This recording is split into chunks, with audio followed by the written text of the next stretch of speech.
ASMR Magical Tools.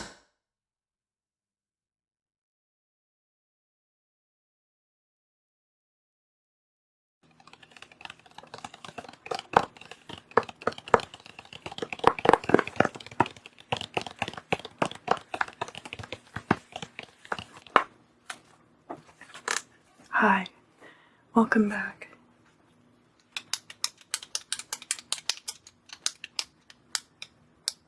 So today is going to be the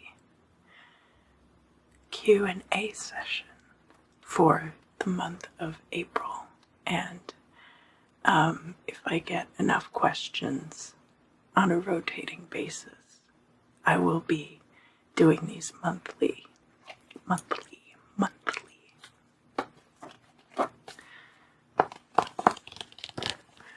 And of course, I will leave the link down in the description if you want to submit your own Q&A questions. So, the first question: do you do numerology stuff too? Love your channel. Thank you for your content. I only really do numerology in the context of the tarot.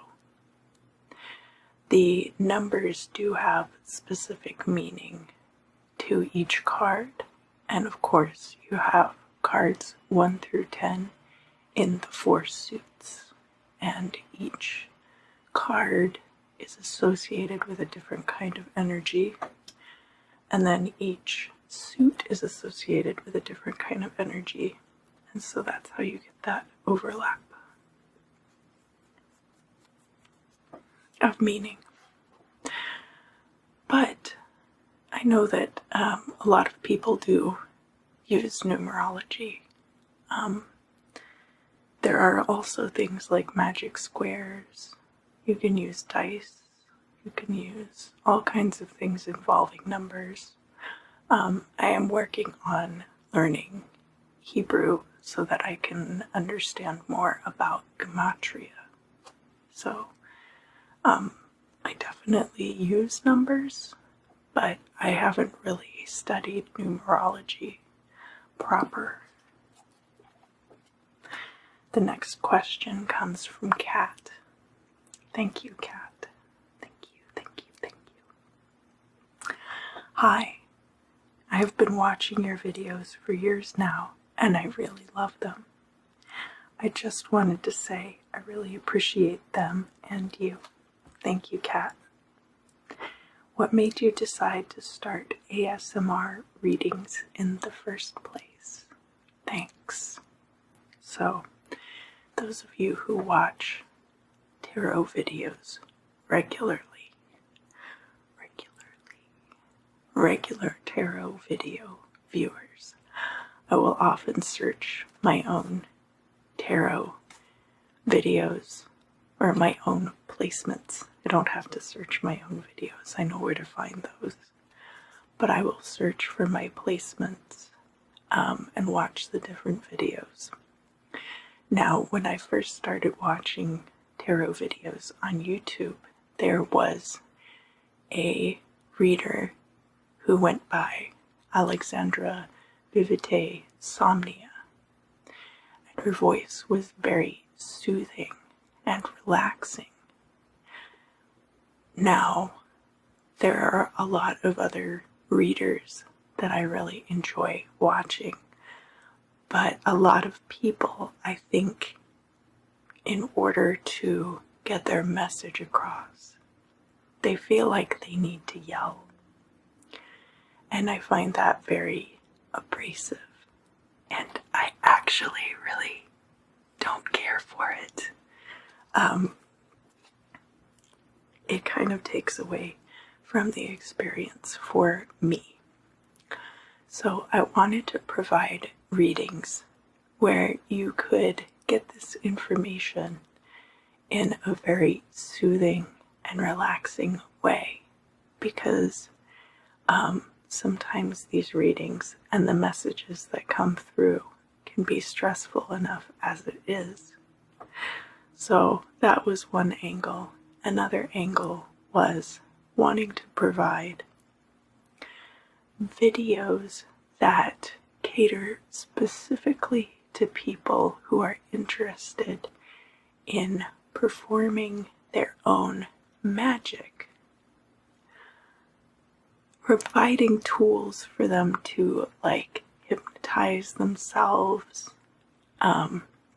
providing tools to create different kinds of dream states, providing tools for especially, and I'll get into this with one of the later questions, my background in chaos magic is definitely geared towards using these experimental and psychologically based techniques to mold what we know as space and time and our own reality. So that's kind of how I got into doing the channel the way that I have. Thank you for asking. And thank you to all of you who submitted questions. I really appreciate you reaching out to me about these things. The next person asks, I would really like any advice for dreaming. I would like to be conscious in my dreams. I've been trying for some time, but I don't feel any progress. I don't know how to translate the names of these dreams. In Spanish, we call it ensoñar. Sorry if I'm not clear enough. English is not my native language. That's fine. You came across perfectly. Don't even worry about it.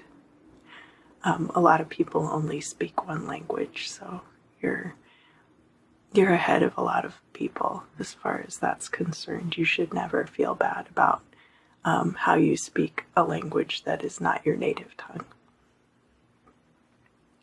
So I think that what you're talking about is lucid dreaming, in which you can enter the dream state and have some control over the environment in your dreams, accomplish tasks, things like that. I personally have not pursued lucid dreaming too intensely, but again, we'll get into that in a later question. Now, one thing that you can start doing is to write down your dreams in a journal in as much detail as possible. I even have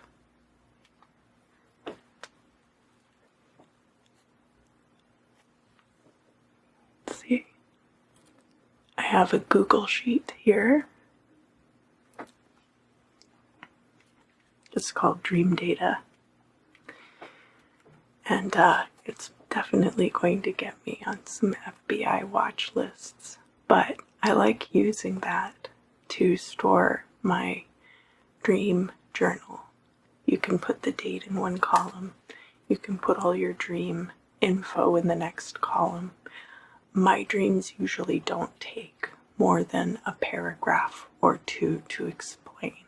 Now, it's different for everyone, and it also depends on the quality of sleep you're able to get, the amount of time you're able to dedicate to sleep every night. By documenting your dreams, you are forging a tighter bond with that dream state. You are bringing to mind in your waking life things which happened while you were asleep, and thereby creating more of a bridge between the two. So that can help you when you want to start lucid dreaming. Another thing that can help is different guided meditation that you can listen to while you are sleeping. Right before I moved out here, I started listening to a lot of money manifestation and prosperity meditations. And I have to say that they were very effective for me. So if you are coupling the dream journaling with this guided meditation, the trick with lucid dreaming is to not be too asleep. Now, if you get into your dream and you're able to realize that you're dreaming, you're almost there. You're almost to the point where you will be able to control certain things. And I do often control small things in my dreams, but for the most part, I like to remain receptive to some extent in that state. All right, so hopefully that's helpful, and thank you for asking. And I will be working on some more dream meditation type videos very soon. Our next question is, do you have any advice on how to combine the ordinary life, or like what I call the mundane world, with the magic one? I found magic a year before I graduated from university. I'm an engineer now. Congratulations. I was the most skeptical person you can imagine, which is something they teach you in engineering school. I was married with science and stuff. But I started to read about Mexican shamanism, and it just made so much sense to me. It changed my life. I'm really glad to hear that. Now that my path has started, I don't find the motivation to get a job and dedicate a third of my life to it. I have troubles now socializing because I'm not interested anymore in the weather, nor politics, nor economy, nor gossip. It feels like a waste of time and energy. Again, I hope this is understandable enough. You're doing fine. Thank you for submitting your question. Also, thank you. You have taught me so much. I'm really glad to hear that. And let me just reiterate that if you are bilingual, you speak one more language than somebody else, you definitely should not apologize. But thank you for submitting your question. So, I actually have an acquaintance who is a shaman, and it can be very difficult to balance, especially that particular type of energy work, because you are kind of straddling the line between the two worlds, right?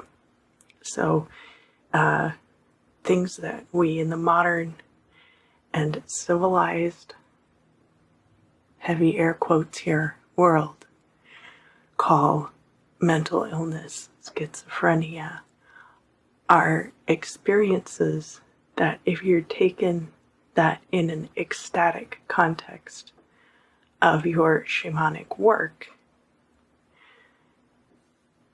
it's actually related to other things that are going on in the ethereal, right? What I call the ethereal and the mundane. Ethereal and mundane. Ethereal and mundane. So, it can be very disorienting. It can be very difficult to reconcile that. Yes. As far as the relationship that you have with these aspects of the mundane world, I'm sure that you are a little more concerned with the weather than you let on. I think you're probably not concerned with discussing the weather with casual acquaintances.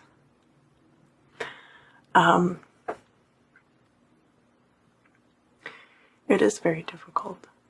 I don't have a particularly intensive, shall we say, magical practice, but it makes it very hard to reconcile because of the, how do I put this? There's a certain blood libel to capitalism, and part of that is the way that labor is exploited in capitalist systems. And right now, we're seeing a time when that is especially prevalent. And because that is not aligned with your vibrations, it does make it much more difficult to obtain long-term employment. Now, if you are headed on this path of shamanism, it is very important to surround yourself with the community of people who are supportive of that. And that's really going to be the key to your success. I can't tell you specifically, especially this message was submitted anonymously, so I'm definitely not going to try to tap into your energy or anything like that to read what's completely going on with you. It's going to require a lot of divination on your part, and you can also get help with it, but I'm assuming that that's something that's a regular part of your practice. So whether you are communing with spirits, whether you are doing readings for yourself with tarot cards or other types of oracle cards, or any number of other systems, some of which we have talked about on the channel.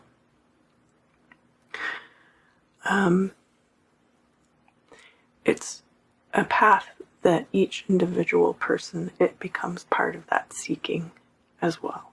So you're seeking your long-term spiritual truth. You're also going to always be seeking your long-term mundane place.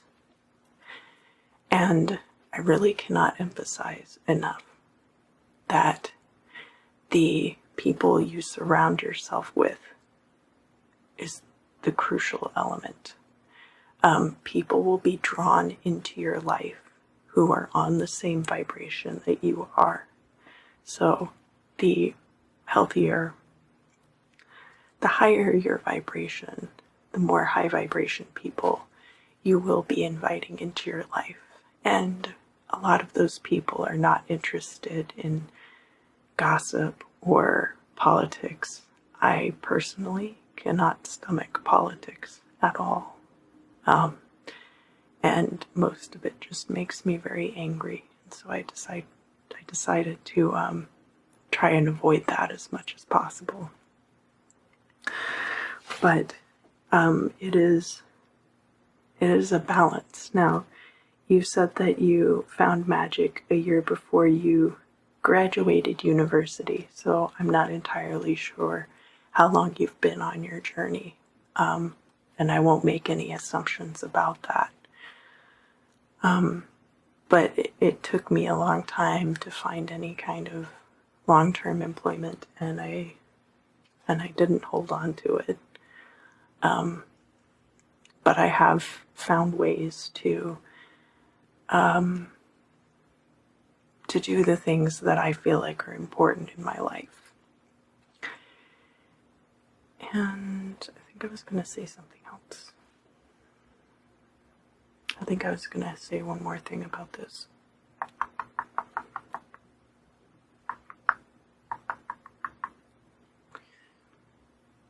I wish you the best of luck.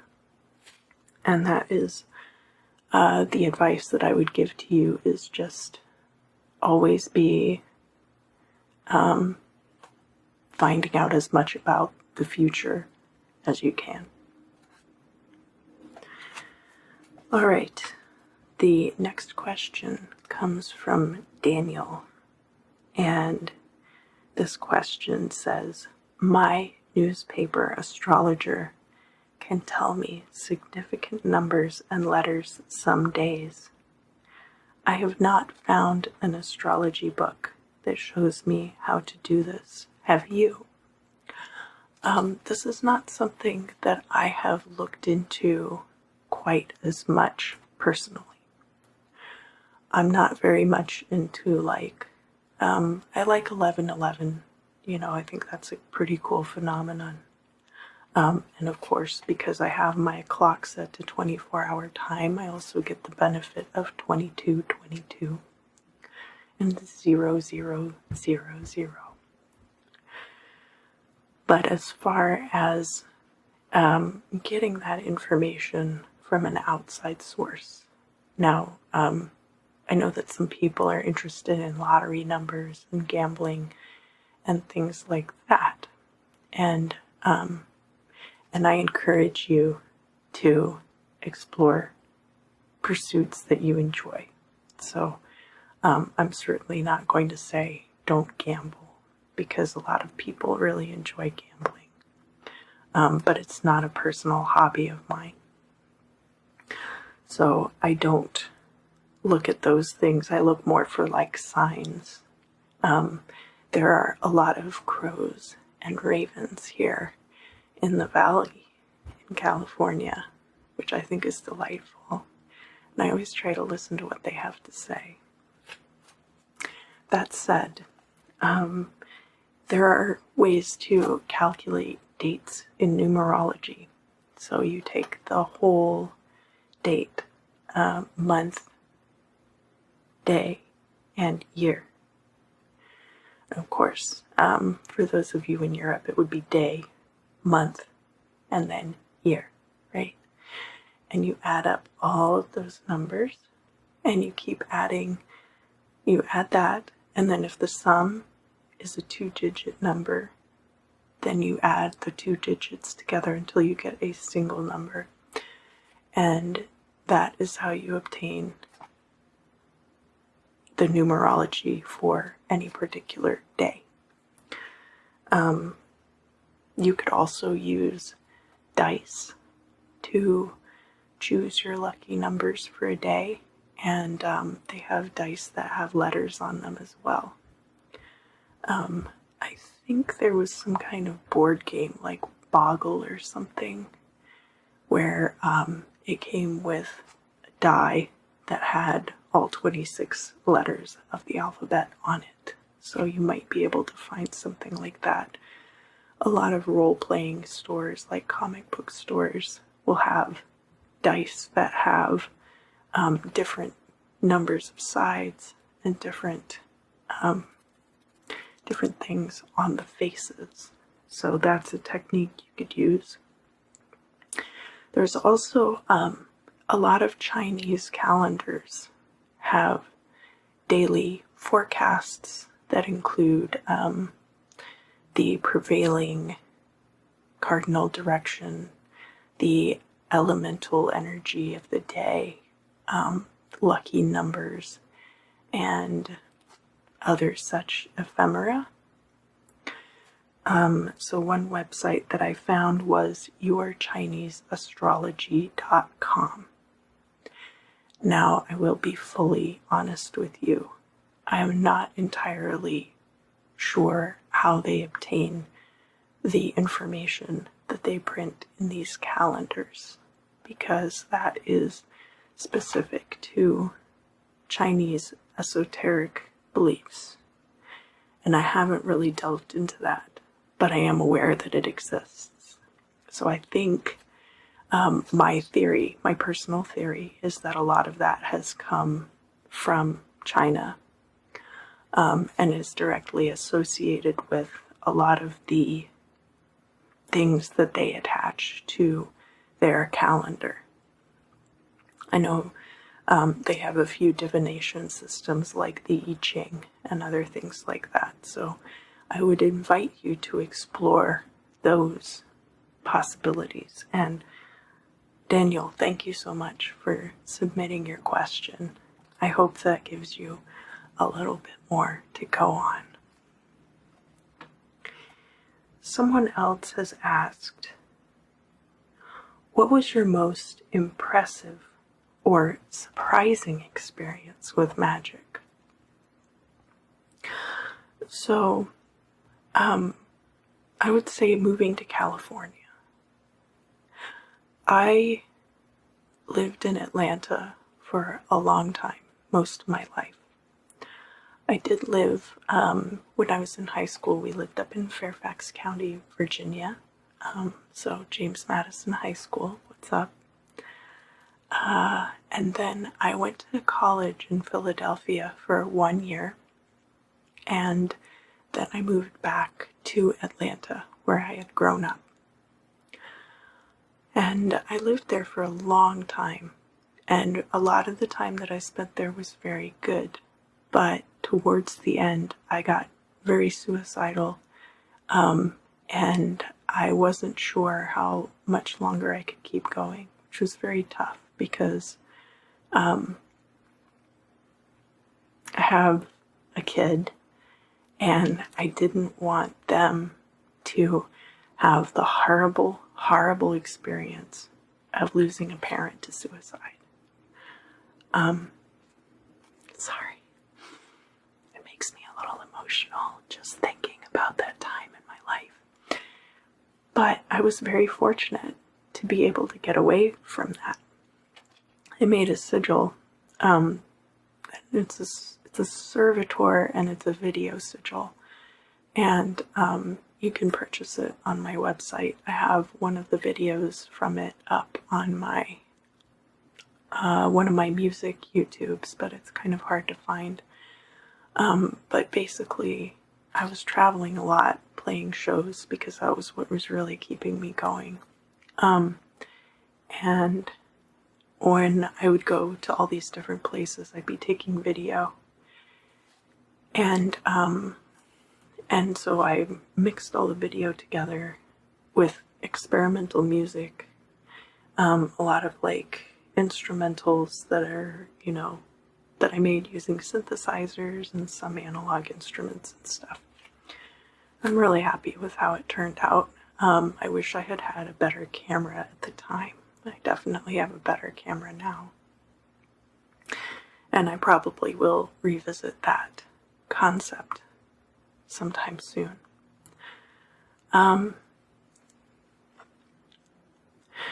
So when I finished making the sigil, and you can read this whole story on the website where I have the link for purchase. It's on clandestinritual.com. When I finished it, I toured on that DVD for 2 weeks up to New York City and then back through Ohio and down and back to Atlanta. And I went by myself. And of course, when you are feeling very strongly about not really caring what happens to you, you're able to do some really extraordinary things because you're not worried about like personal safety and comfort.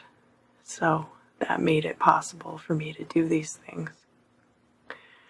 And when I got back, my parents were, I was staying at my parents' house. I had recently had a tumultuous ending to a relationship, and I moved in with my parents for a short time. And I was lying on the bed in their, it was like a sitting room where I was sleeping. And I had a dream about moving out to California, which had never occurred to me and had never even been a consideration. And then another part of the dream was that they had purchased a house and I was able to stay there. I walk in the other room a day later and they're talking about how they had purchased a house that was over in, it was like maybe 10 minutes away from their house, because they wanted to invest money in real estate.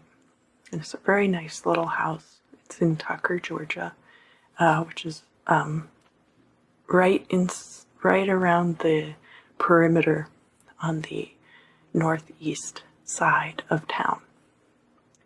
And they said, you can live in this house rent-free until you're able to afford your own place. And so I was able to live there, and then eventually I got that job in California later that year. And I knew when the job offer came in that that was going to be how I moved out to California. And I would say that was the most impressive or surprising experience that I had with magic. So, our next question: what is the difference between working with light and working with dark? For example, working with angels and working with demons. I've been reading some books that say that neither of those are bad or evil entities. I've been told that the only bad thing is to go against the expansion of the consciousness. And yes, I agree with what you're saying here. They just vibrate in a higher or lower frequency, but I don't understand what that means. Thank you. So when they're talking about beings of light, angels are literally that. They're composed of that divine white light energy of the universe. And I don't work very much with entities other than servitors, except for Sekhmet, which I made a video about that, and Babylon. But that's one of the reasons why I've been doing the Demon Sleepover series, because if you look at what actually classifies as a demon, shall we say, a lot of times these entities are, well, like Payman, for example, coming from the world of the jinn. They're not necessarily what we think of as being evil or bad. It's more about the context. So you're absolutely right that the bad thing is to go against the expansion of your consciousness. And this can take a lot of different forms. So white magic is for the betterment of all. Gray magic is kind of in between. What most people do is gray magic. And then what is called black magic is doing things that are purely for selfish benefit. Now, when you're working with angels, they are very focused on your personal development. Now, this can make working with them hard, very trying, because they expect a lot out of you in order to work with them. Demons are much more flexible, so a lot of times people will appeal to Stolas for help studying, gaining secret knowledge, and things like that. And they provide tools that you can use, and it depends on how you use them, really, more than anything else.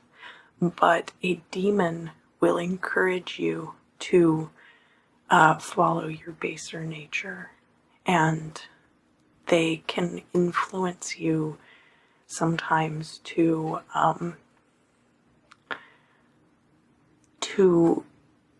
go down that path rather than going towards enlightenment. Their investment is not in your enlightenment. Their investment is in bargaining with you for different things. It's not always just your soul. You can bargain with demons for just about anything. And again, it really depends on what is classified as a demon, because sometimes you're bargaining with the jinn. You're not. And even, I did a video about a Maimon or Ammon, and that's literally Amun-Ra, and you can talk to him in a bunch of different ways, but he really likes pomp and ceremony, and I think that's why he was drawn by Ars Goetia. Alright, so I think that answers that question. And again, let me say thank you to everyone who submitted questions. I'm having a lot of fun answering these.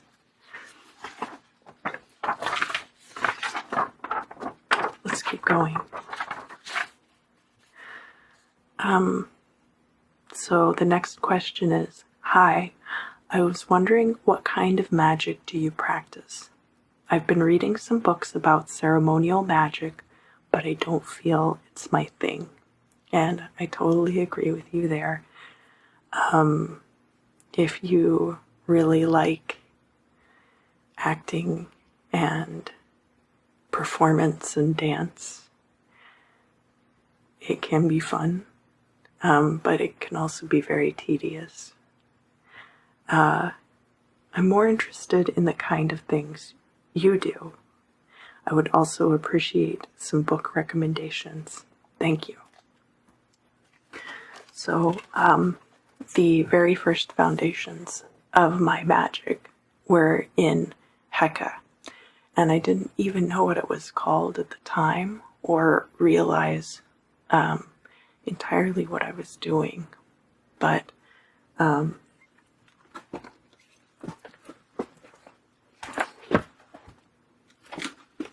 this is one of the first books I got, and these are still available, I think at the exact same price, maybe $5 more than I bought this book when I was 9 years old, so that was almost 30 years ago now. I paid $10 for this at a gift shop at the Anniston Field Museum in Alabama. And you can see it's been much loved by a dog that I haven't had in 20 something years. This book is great because it has all the ready-made ingredients for spell work. You have the English translation, you have the transliteration, and you have the hieroglyphics. So if you want to do something like consecrate a Shabdi or something like that, everything you need is right here. And now that we have the internet, which of course I didn't have when I was very young, telling a lot about my age in this one, you can look anything up online that you want to use. There's a lot of magical texts available online for the low, low price of $0 that are very good. One of which is the works of Dion Fortune. So Dion Fortune was definitely part of that that whole crew, like back in the 40s, of the British magicians. She wrote books about the Kabbalah. She wrote books about a lot of things. She wrote some fictional books as well, but psychic self-defense. This is a must-have book. I wish I had found it sooner in my life. But it's all about protecting yourself against psychic attacks and energy attacks. Because you don't think about stuff like that until it's happening. Now, going back briefly to the Heka and Egyptian Practices. This book by Richard Reedy.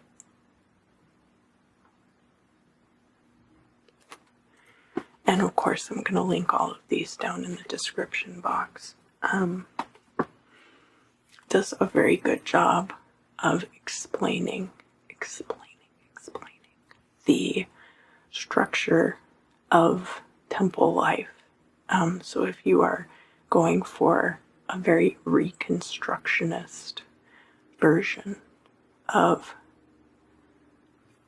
worship, I recommend reading it. Now, I'm not one for ceremony, really. I adhere to the best of my ability, but also within what I feel is appropriate considering the way that I practice. If you think about how the practice has continued throughout time and into the present day, a lot of these Egyptian folk magic practices are still being used today in the same way that they were back in ancient times. And some of them have been separated from the entities that were involved, because now, like, a lot of those people have converted to Christianity or Islam. And so I think of it like different colored filters being put over it. It's just a different filter on top of that original practice. But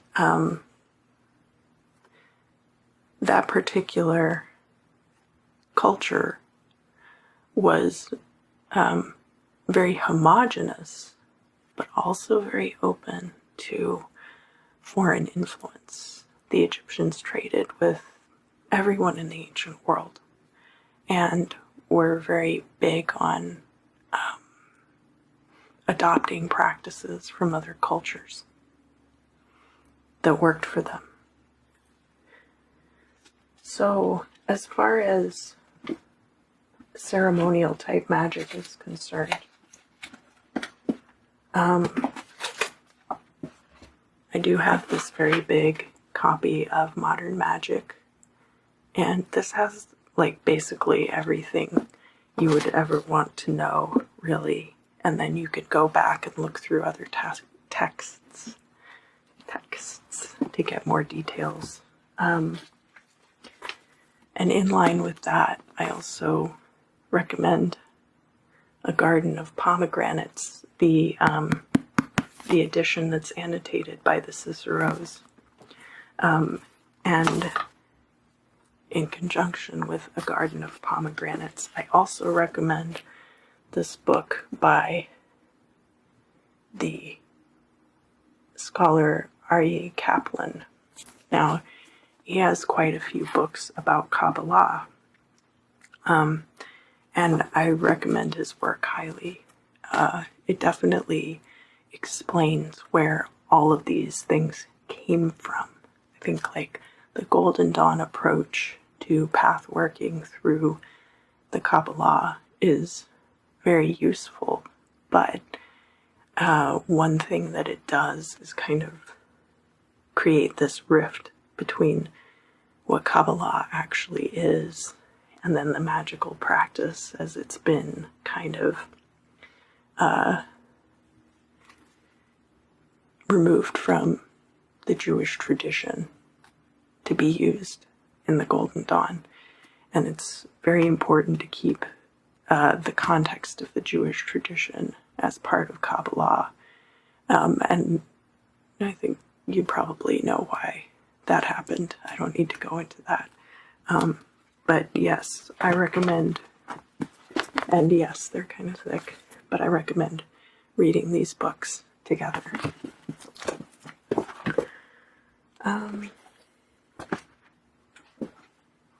Let's see, astrology. The Astrologer's Handbook. It's by Francis Sequoian and Louis Acker. And I recommend that as far as astrology is concerned. I have several other astrology texts, but again, just like with modern magic, this is a great place for you to start. I was really taken by this book, Symbolic Landscapes, and it's very helpful when you are contextualizing your practice in the mundane environment, because there is an ethereal connection, of course, to the earth and to place as well. And so this book, Symbolic Landscapes, really addresses that in a wonderful way. And then, of course, so I enjoyed reading this book, and it is by Robert Monroe.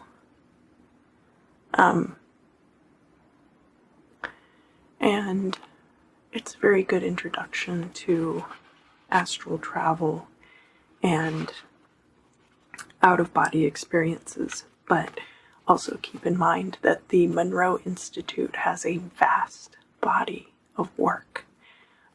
They have hemisync meditations up on YouTube that you can listen to for free. So rather than just recommending this book, I also recommend the work of the Monroe Institute. It's so good that even the CIA used it.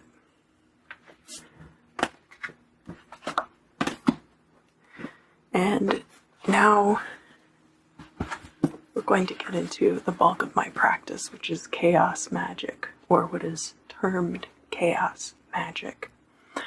I didn't really...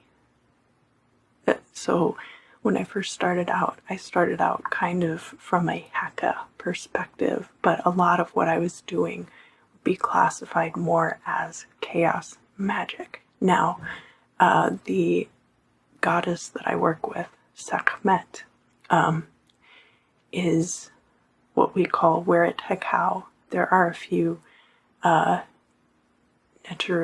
who are considered Weret Hekau, and that means great of magic.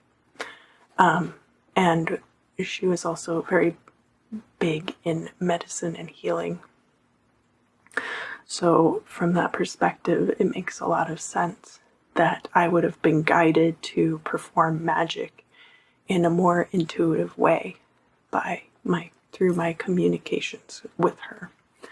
But it was not until I got quite a bit older that I realized that what I was doing really fit in with this particular school, chaos magic, and then from there how to tap into that in a way that would be even more effective than what I'd already been doing. So a lot of people talk about Peter Carroll and Psychonaut and Chaos, and Liber Null is like the chaos magic seminal tome. But to me, really the most definitive book that I've ever read about chaos magic is Advanced Magic for Beginners.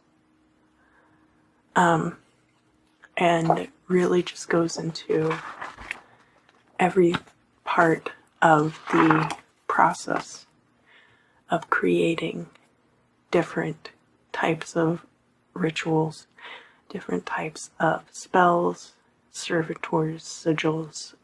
The kind of the theory behind all of that is laid out in this book. And of course, modern magic goes into chaos magic a bit as well. There's another author that I've been reading quite a bit named John Fries. And I like this book a lot. Sideways, it's all about kind of like going into spiritual ecstasis, I guess is the best way to explain. You would have to read the book to really get the vibe. But actually, there's a book that he wrote called Visual Magic, which really influenced my making of the DVD sigil servitor. So I recommend his work as well. And then, of course, the granddaddy of chaos magic himself,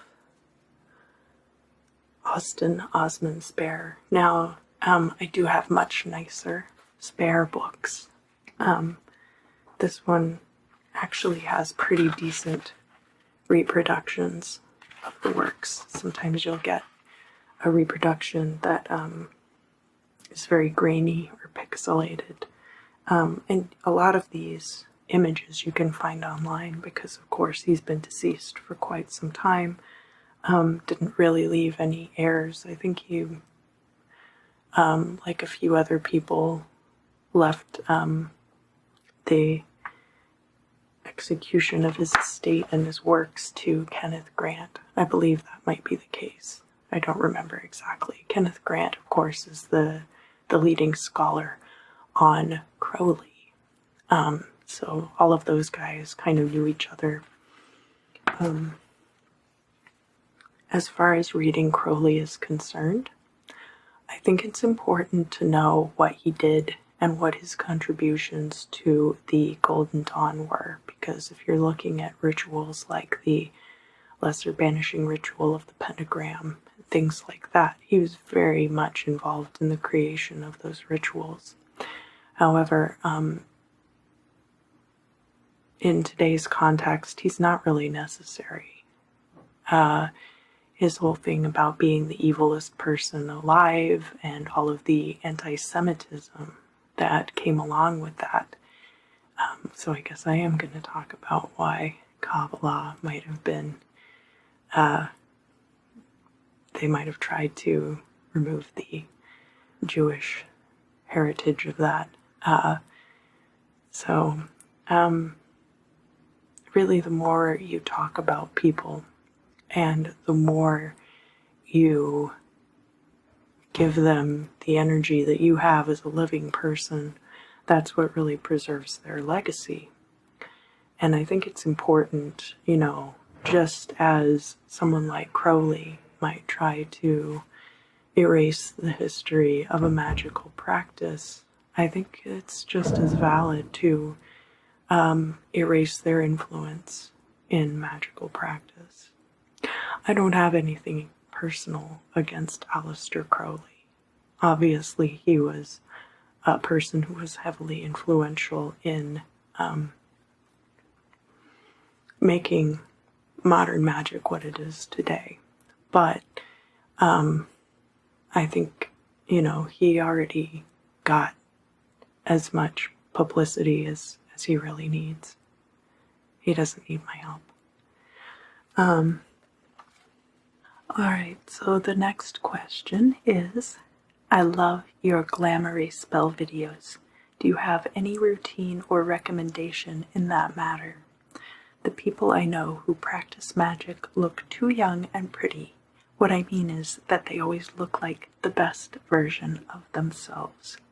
Is that something that happens naturally when you do magic, or are the spells necessary? So, a couple of things about that. The closer that you get to your ideal self, I do think that is reflected physically in your body. I do still have issues like, I think I've mentioned my digestive issues and things like that. So it's not like it will cure everything that is wrong with you, but I do think it has an effect. And thank you for asking this question and for the compliments. I do appreciate it. When I made the glamoury videos, I put an emphasis on the physical appearance and improving it because I wanted to appeal to a wide audience. And I know that a lot of people are coming onto YouTube for beauty tips. However, the best use of Glamoury is really for disguise, shape-shifting, and for being able to, if you're underage, appear older, so you can buy cigarettes, or I'm not encouraging that behavior. I'm just saying that's a really good use of a Glamoury. Or to appear less vulnerable in public. It really is a lot about the attitude that you have. Now, things like crystal massage wands are very good for helping treat puffiness under the eyes, and having a generally healthy lifestyle, of course, does help you look your best. And you can absolutely use Glamoury to make yourself more appealing. You're really, what you're doing is influencing people's opinion of you. So there's the one aspect of already becoming more attractive as you raise your vibration and try to uplift your consciousness. And then there's the other side of it where you are actively influencing people's perceptions of you. And that is really what Glamouries are.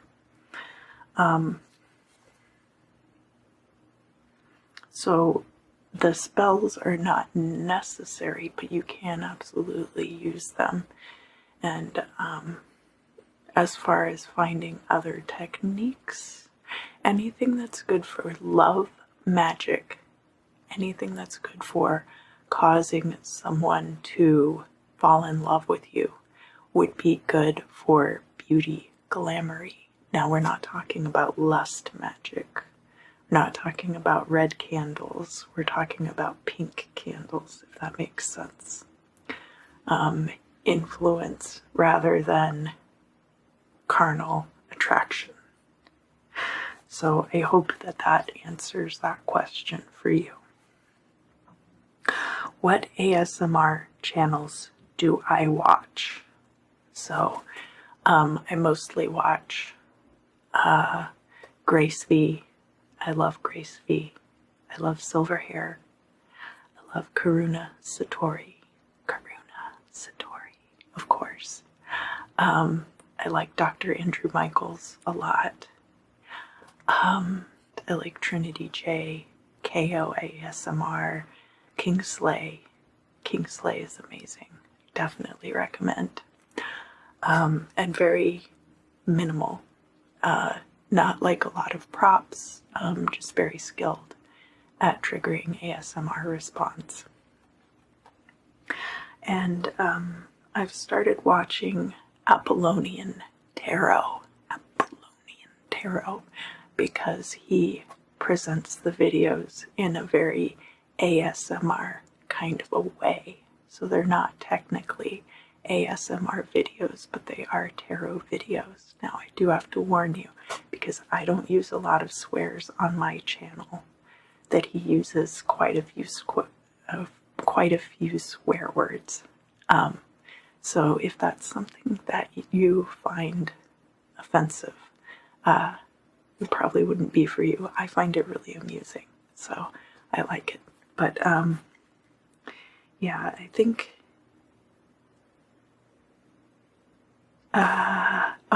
and ASMR Offbeat, who is Russian, and Latte, of course, and sometimes Jisoo Aesthetic, depending on what mood I'm in. But yeah, thank you for asking. What do you think is the most Leo trait you have? So the interesting thing is that Virgo is my ascendant, which puts my Leo sun into the 12th house. and often people who have Leo sun in the 12th house are fortune tellers and soothsayers, and which is something that is actually mentioned in this book. I feel like I used to be much more egotistical and brash and put myself out there much more like a Leo would when I was younger. And as I've gotten older, I favor more my ascendant traits in Virgo, being detail-oriented and analytical thinking, things like that, which really lends itself toward magical practice, of course. How long have I been doing tarot readings? I got my first tarot deck when I was 9 or 10, so that would have been almost 30 years ago. And I didn't start really reading for other people until I was in my early 20s, so maybe around the time I turned 20. But I had read for myself quite a bit over the 11 or so years before. And the first deck that I ever had was the Egyptius Kyr, which is a Gnostic style deck, which is not suited in the minor arcana. It is numbered 23 through 78, and each card has a Hebrew letter, and I think also a planetary correspondence, and numbers and letters that are also corresponding to those cards. So then when I was in my early 20s, I did purchase a Rider-Waite deck and became more familiar with the suits. And so starting with a deck that was not like the typical tarot deck and then moving over to a more typical style of tarot deck, I think really helped me get a well-rounded feel for how the divination system works. And even though I didn't really recognize it at the time for its foundations for correspondence in the Kabbalah. Now, this book actually goes quite a bit into how those correspondences were determined. So, again, it's a very good read. Definitely recommend it. How did I decide to become a YouTuber? This is not my first YouTube channel. Back in 2015, no, it must have been before that. It might even have been as early as 2011. I started a YouTube channel for my own music, and then when I would go to shows and play shows with other people, I would take video of their sets and my set, and I would upload it to this channel. And sometimes I would also do auto harp covers of different songs, Mars Volta, Beach Boys, the band, all kinds of stuff. I actually used to do that My Chemical Romance song, Helena, on auto harp, sometimes at shows, and that was always a crowd killer. People love My Chemical Romance, and who can blame them? So I had started with that channel, and it never got very big. It's still, I think, I might have 100 subscribers on that channel. But after that, I started thinking about other things that I might want to do to put out there.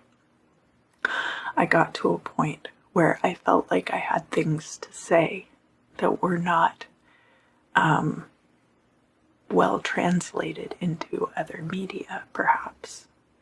As a singer and songwriter, I was putting a lot of my magical information into my music.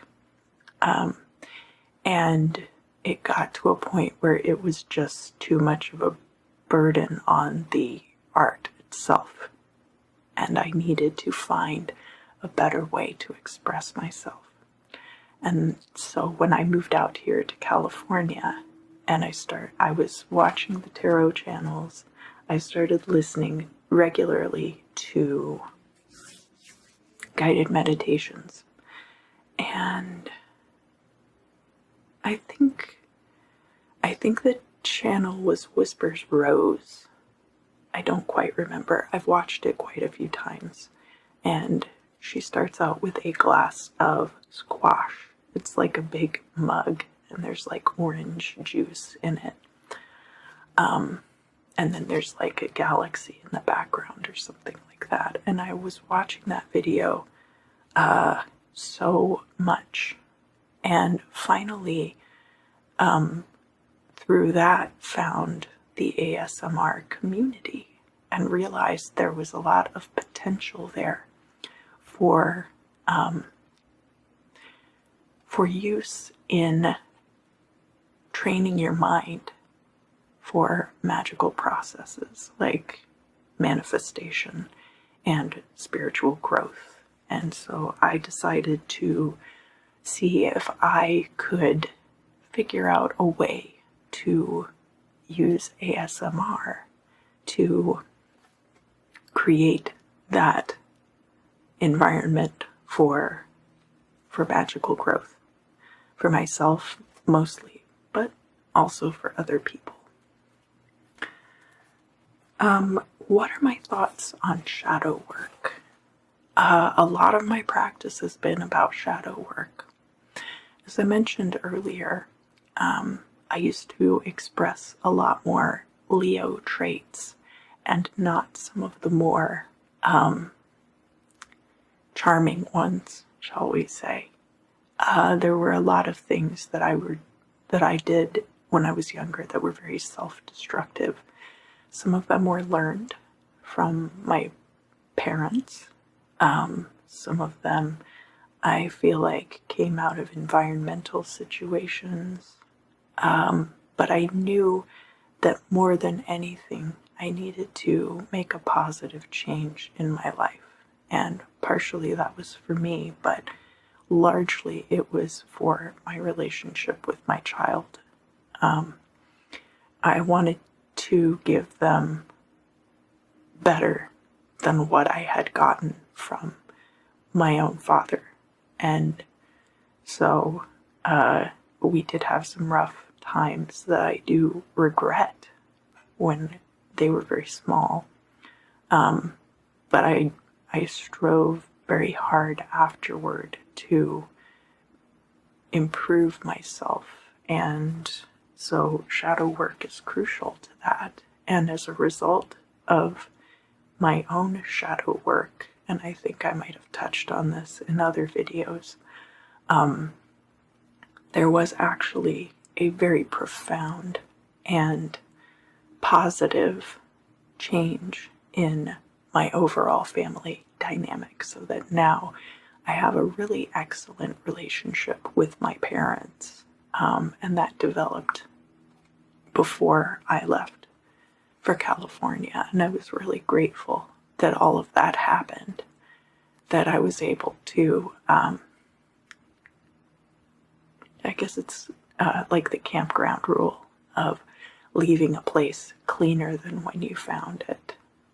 So shadow work is essential. I am not sure where this idea comes from that shadow work is a bad thing. I think it has kind of negative connotations in certain circles, but I think that is a misunderstanding. I think in order to really achieve good spiritual growth, you have to confront the parts of yourself that need to be changed. What is the most unsettling thing that's happened to you in your practice, and how did you manage it, or what did you learn from it? Okay, so this is the moment of truth. This was a big thing that happened to me, and it happened to me over the course of probably like 30 years or so. When I was just getting into magic and stuff, I was playing around with the Ouija board. And I don't think it started with the Ouija board, but the Ouija board definitely provided access that this person would not have otherwise had. I started using the Ouija board to communicate with this person, and originally they told me that their name was George, but then they later told me their real name, their full real name, and that's how I know what was happening. And of course, because something like this happened to me, it made me very much mistrust, like, my memory. It made me feel like I was definitely losing my touch with reality. But it also, it let me know that this was real. So I started communicating with this person. I thought they were a spirit. I thought they were discorporate. But it actually turns out that this person was just living in a different state. And there were some things that they did that were highly illegal, that I won't get into, but I actually witnessed them in my dreams. So I was able to see things about this other person's life in my dreams, and they were able to access me through my dreams. And I had thought that there was a point where it got broken off, but I was very wrong about that. And it turns out that they were just suppressing my memories of things. And so, again, I have come to greatly mistrust my own memory. And I would get flashes through the years, and it was always this guy. And then eventually this other guy shows up with him as well. And it was shocking to see this person in my dreams. Like, that's how they look. Their appearance is very striking. And I didn't really realize what was going on. When I was in a relationship with this one person, we lived at the house where he had grown up, and then I was paying rent there, and I would always hear voices, and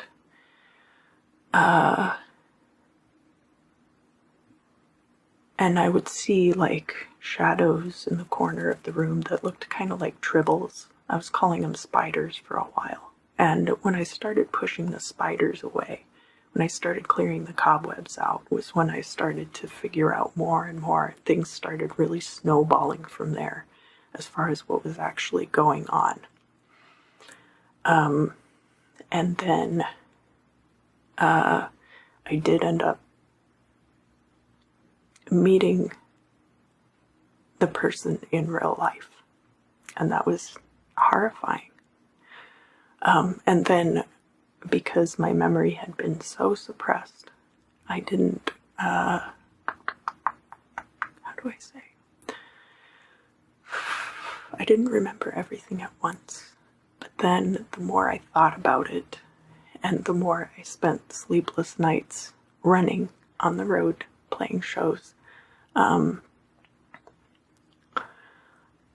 because I was touring a lot at that time, because I was running. I was always running. And I started to remember more and more things coming back. and I started to realize what had happened to me, and how this person and what this person had been responsible for. Because it was, of course, very difficult to then parse out, like, what has been my role in all of this. And as far as I can tell, there was a certain point at which I wasn't really aware of what was continuing to occur. But it leaked into a lot of different parts in my life. This person's influence was to push other people away from me. And I think that part of the trouble that I had in my relationship with my parents might have been influenced by this. Definitely a lot of my relationships that I had. And the boyfriend that I had at that time, that I'm talking about, where I would hear the voices inside the house, he would say that there was stuff that went on when I was asleep. And it was very upsetting and frustrating to him, and I had no idea what he was talking about. And so when I realized what had happened, that was the breakup that I went through right before I moved in with my parents and then went on tour when I made the DVD also. And I won't talk too much about him because I know that he wouldn't like it. But it was very difficult to come to terms with that. It's very difficult. And it kind of killed my emotions for a long time. And then I finally figured out how to cry again, and how to connect with people again. And when I moved out here, I met my husband, and he's really a wonderful, beautiful creature, and has supported me through this entire situation. And I've pretty much pushed that person's influence out of my life now. And part of my taking a step back from music has been tied to that. And I don't want to give too many details because I think it might be pretty easy to figure out who I'm talking about if I give too many details. And I'm really not trying to call this person out. I really just want to get as far away from them as possible. And music was giving them access to me. It was making it easier for them to find me and get closer to me. So I have decided to, or I had been taking a step back, especially during quarantine. I don't feel like I should have to give up doing something that I love just because of a predator, but that's just how it goes sometimes. But anyway, so that is the full story of, that's my full horror story of what happened to me in magic. That was really messed up. And it was, of course, how I ended up finding the Dion Fortune book about psychic self-defense. I recommend psalms. I recommend hyssop baths. I recommend regular LBRP, fumigation of spaces, rose cross. I will be doing a rose cross video at some point. I need to show you guys how to do that. I've just been trying to figure out the best way to approach it because you do go throughout the entire space. And so I need to find a good way to represent that. But yeah, I think that pretty much wraps that up. Alright, so the next question is, what got you into occultism? You're so underrated, it hurts. Why, thank you. I really appreciate you saying that. Love you. thank you for the amazing and relaxing content. Thank you so much for your support. I really appreciate that. Basically, my obsession with ancient Egypt, and then of course, I grew up during the 90s, so you had like 9 Inch Nails and Marilyn Manson, and a lot of these artists who were very dark and very mysterious, and there was, I think, a lot of like a revival. I think back in the 70s, there was a huge push toward people learning more about astrology and tarot cards. And a lot of what we think of as like the 90s aesthetic was derived from things from the 70s. So part of that was a resurgence in occult culture. And I would go to the bookstore at the mall, and the books that seemed the most interesting were the ones in the occult section. Now, keep in mind, we're talking about the heyday of Silver Raven Wolf, which I never ended up reading any of their books. I don't think, didn't really resonate with me, but I definitely picked up a copy of the Necronomicon pretty early on, and I didn't ever read anything out of it. If somebody has a blurb in the beginning of the book that says, you should not read this out loud, I usually pay attention to stuff like that. Some of my other friends did, and they didn't like their results very much, but I can't speak too much on that because I wasn't there. And then, of course, I mentioned when I was 9, I got my first deck of tarot cards, and my mother bought them for me at the Marie Laveau House of Voodoo store down in the French Quarter. And we would go on a lot of ghost walks, in Savannah especially. There's a lot of ghosts in Savannah and New Orleans, and I spent a fair amount of time in my childhood in both of those places. And as I mentioned in a previous video, I have a video where I show this grimoire that's basically made for children, and I had that book growing up. My mother gave it to me when I was just learning how to read. So it's very interesting that that she was trying to push me in that direction in some ways, even though I don't think she believes that herself. She's not a particularly magical person. Or she has her own magic about her, but she's not what one would consider a witch. So that's kind of a background on how I got involved in magic. I noticed your Ankh tattoos. If you feel comfortable, what are the meanings of the locations? Well, I just wanted a few of these little Ankhs, especially like on my hands, to show people who I am and what I'm about. Sometimes people get cross tattoos.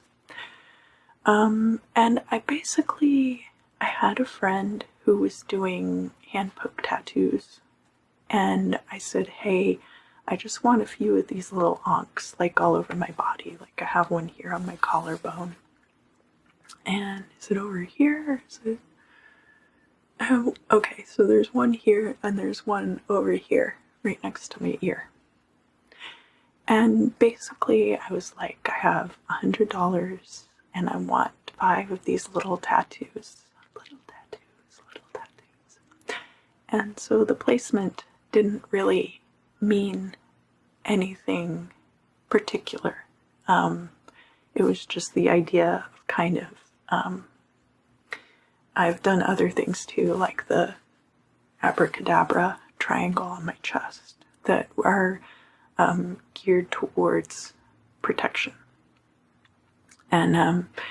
And I have mostly Egyptian tattoos. I think you guys have seen Mafdet over here on my arm, and my dad in the boat, and then I have Horus and Set on my back, but you guys usually don't see that in videos. But there's not a particular meaning behind the placement itself, only that I wanted these little cute Ankh tattoos. What is the best way of, basically without giving too much detail, this is asked by S. What is the best way of creating a sigil or an amulet for someone else who is not in a great place and needs help?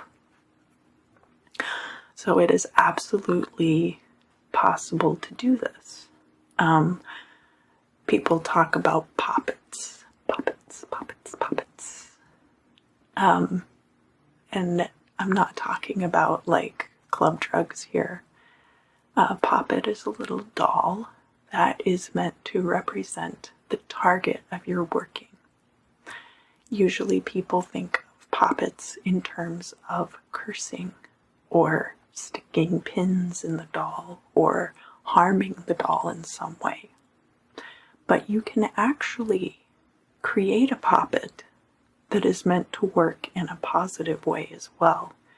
And I feel like this is a really underutilized way of using poppets. And you don't necessarily have to create like a little fabric doll. You can use wax. You can mold with wax. One of the very effective ways of making poppets was developed by the Egyptians for the afterlife, and that is creating ushabti. Should I show it? Do you want to come out? He's busy. But you can actually mold a little ushabti out of baking clay, like Venmo or Sculpey. And then there's an inscription that you write onto the ushabti that talks about how they work for you. You put your name in there, and you consecrate the ushabti, and there's instructions for how to do that. And then you keep it in a safe place, which is why he's not going to come out. I don't want to show him on camera. I don't think it's a good idea. It's not particularly dangerous. He just said he didn't want to come out. But you could do that for another person as well. And what is the most important is the intention. So you can write it on the ushabti. You can actually also take a piece of paper and write the whole inscription out that consecrates the ushabti, and then write your intention on it as well. And I found that I was able to find all the information about this online, and even the hieratic text was not too difficult to discern. So you could make a ushabti, you could make a poppet, and there are lots of different ways to consecrate a poppet. Usually you're going to want something that is a tag lock to that person. So hair, fingernails, blood, other bodily fluids, if you have access to those. And you can create a poppet that will represent that person and can be used to reinforce good health in that person. You can also create a servitor to protect them. A protective servitor, you can invoke the Archangel Michael. He is a wonderful source of protection. Depending on how close you get in working with Michael, sometimes he can be very demanding, but he always wants what's best for you. And there are many, many forms of protection. Any form of protection that you can invoke for yourself can also be invoked for another person on behalf of another person. They don't have to know that you're doing it, but it also helps if they do know. Another thing is that what you mentioned specifically in your question is something that could be attributed to environmental factors, but could also be attributed to generational curses and could be attributed to psychic attack. So you're also going to want to be performing regular divination, whether it's tarot cards or pendulum or whatever method that you often use, crystal scrying, ceromancy, bibliomancy. You need to be, I like using the tarot for things like this because it's very specific, and it's also, as far as like being open to interpretation, more closed off than something like crystal scrying, which is very subjective from scryer to scryer. So you need to be doing regular divination to find out if any of these other factors are at play. A generational curse is something that you cannot clear for another person. They need to do it themselves. And the same thing with psychic attack. You can help, you can be very supportive, but the person is going to have to push the influence away by themselves. So I wish you the best of luck, and I hope that you and your fiance have a very happy future together. The next question is from EJ. Do you have any advice for today's generation? Honestly, they have it so much better figured out than I did at their age. Honestly, I learn so much from Gen Z all the time. The technology that is available now that these kids have grown up with has put them light years ahead of all of us who kind of grew up when we didn't have things like the internet and we had landlines. You didn't have a phone in your pocket. You had to sit there and wait by the phone if somebody was going to call you. So I don't know that I necessarily have any different advice for today's generation that I wouldn't have had for anyone else. I think there are some very difficult things going on right now. People are going to figure out that corporations are basically like what you saw in the Matrix, of people being used as battery cells to power big machinery. That's a very accurate representation of corporations, and a lot of people are becoming very disenchanted with that. I watched a job interview video this morning about the red flags that come up in job interviews, and literally every single one of them was standard operating procedure. So it's just not a great time to try to get a job, because human life is not respected and is not treasured and cherished like it should be. And I don't think that the next generation coming up needs to be told that. I think that they're fully aware, and they're going to be the ones who make the steps toward changing things that will save us all. I really do think they will. And the last question. Somebody asked, will I be working in a good capacity in a big hospital? And if yes, when? So I'm just going to use the pendulum for this. Since it's a very general question, the person asked it anonymously. My name is Verge. So we get a yes answer for that.